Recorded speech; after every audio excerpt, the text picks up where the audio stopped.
नमस्ते, आप सभी का 30 डेज़ प्रो स्टेनोग्राफी चैलेंज में स्वागत है। इस डिक्टेशन के कोड्स और ऑडियो प्रैक्टिस के लिए डिस्क्रिप्शन में दिए गए टेलीग्राम और व्हाट्सएप लिंक में मिल जाएंगे। तो और प्रैक्टिस के लिए ग्रुप को ज्वाइन करें। डिक्टेशन स्टार्ट होगा 5 सेकंड बाद।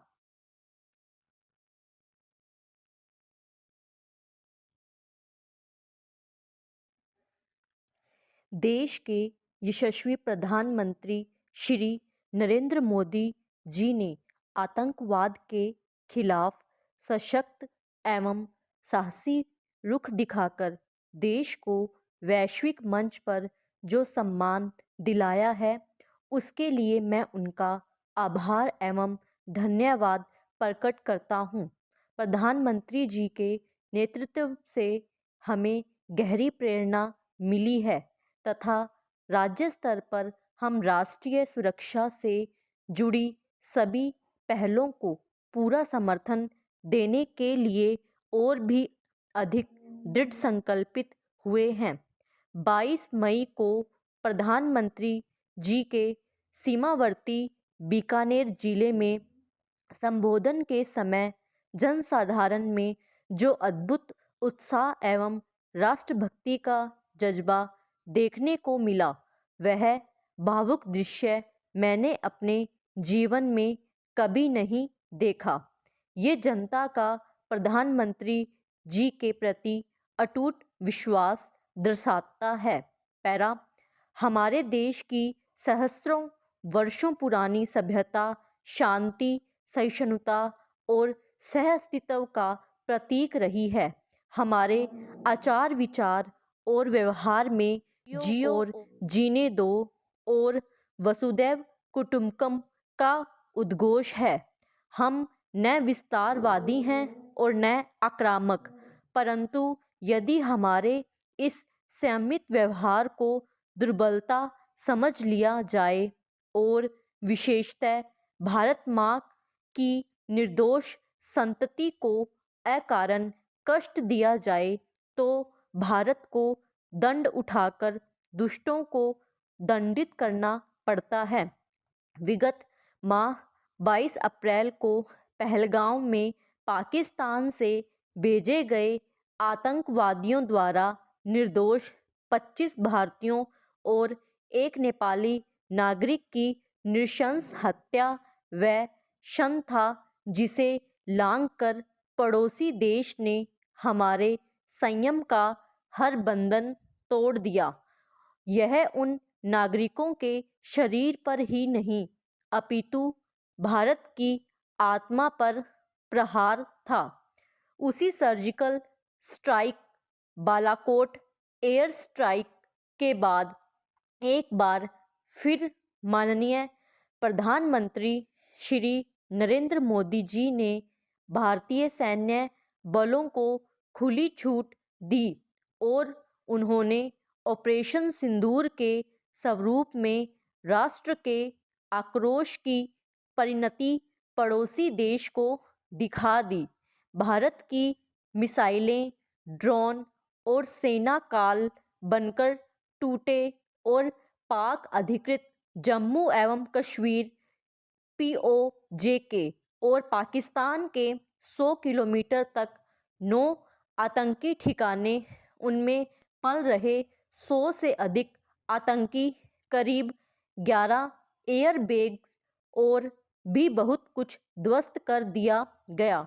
ऑपरेशन सिंदूर भारत की सुरक्षा नीति में एक नया अध्याय है।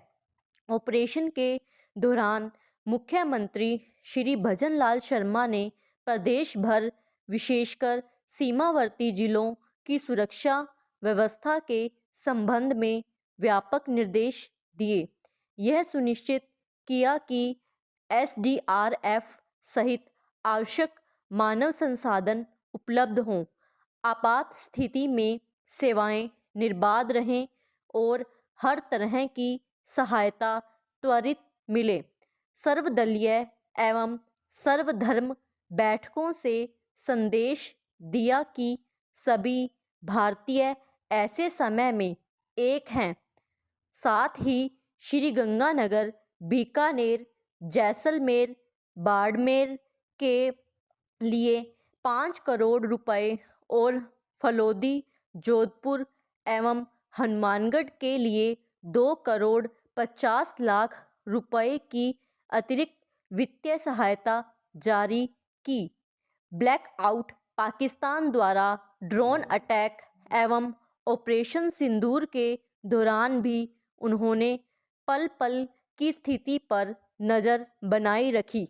पहलगाम आतंकी घटना के ठीक एक महीने बाद 22 मई को माननीय प्रधानमंत्री बीकानेर के पलाना आए।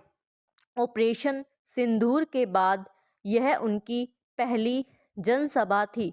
ऑपरेशन सिंदूर के बाद न्यू नॉर्मल पाकिस्तान की एटम बम की गीदड़ भभकियों में नहीं आने सहित कई संदेश उन्होंने राजस्थान की धरती से पाकिस्तान और दुनिया भर को दिए। भारत में 103 पुनर्विकसित रेलवे स्टेशन राष्ट्र को समर्पित करने के साथ ही विकसित राजस्थान की दिशा में कायाकल्प किए गए। 8 रेलवे स्टेशन और 26,000 करोड़ रुपए की परियोजनाओं की सौगात देकर उन्होंने बताया कि राष्ट्र अपने विकास मार्ग पर सुरक्षा भी समृद्धि भी का लक्ष्य अपनाकर तेजी से बढ़ता रहेगा। ऑपरेशन सिंदूर से पहले, दौरान और उसके बाद विदेश मंत्री जयशंकर ने कई देशों के राजदूत और विदेश मंत्रियों से बात की। यूरोपीय यूनियन से लेकर France, Germany, Japan, Spain, Qatar, Iran, Saudi Arab, America और इटली तक उन्होंने भारत के ऑपरेशन की पूरी जानकारी दी एवं इसकी ज़रूरत समझाई। आतंकवाद के खिलाफ भारत की प्रतिबद्धता का संकल्प दोहराया। ईरान के विदेश मंत्री सैयद अब्बास अरागची के साथ भारत ईरान संयुक्त आयोग की बैठक में श्री जयशंकर ने कहा कि पहलगाम में हुए आतंकी हमले के बाद भारत को सीमा पर आतंकी ढांचे पर हमला करके जवाब देना पड़ा। उन्होंने कहा कि भारत की प्रतिक्रिया लक्षित और सटीक थी। संघर्ष बढ़ाने या उकसाने का कोई उद्देश्य नहीं था। साथ ही जयशंकर ने पाकिस्तान को चेतावनी दी कि भारत पर हुए किसी भी हमले का भारत और भी मजबूती से जवाब देगा। सऊदी अरब के विदेश मंत्री राज्य मंत्री अदेल अल-जुबैर, अमेरिका विदेश मंत्री मार्को रूबियो ने बातचीत में विदेश मंत्री श्री जयशंकर ने आतंकवाद के खिलाफ लड़ाई में भारत का पक्ष और प्रतिबद्धता बताई। जयशंकर ने इटली के उप प्रधानमंत्री और विदेश मामलों एवं अंतर्राष्ट्रीय सहयोग मंत्री एंटोनियो तजानी से भी बात की। श्री जयशंकर ने दोहराया किसी भी तनाव बढ़ाने वाली कार्रवाई की कड़ी प्रतिक्रिया होगी। उन्होंने एस्टोनियाई राजनयिक काजा कलास से भी बात की, जो वर्तमान में यूरोपीय आयोग की उपाध्यक्ष हैं।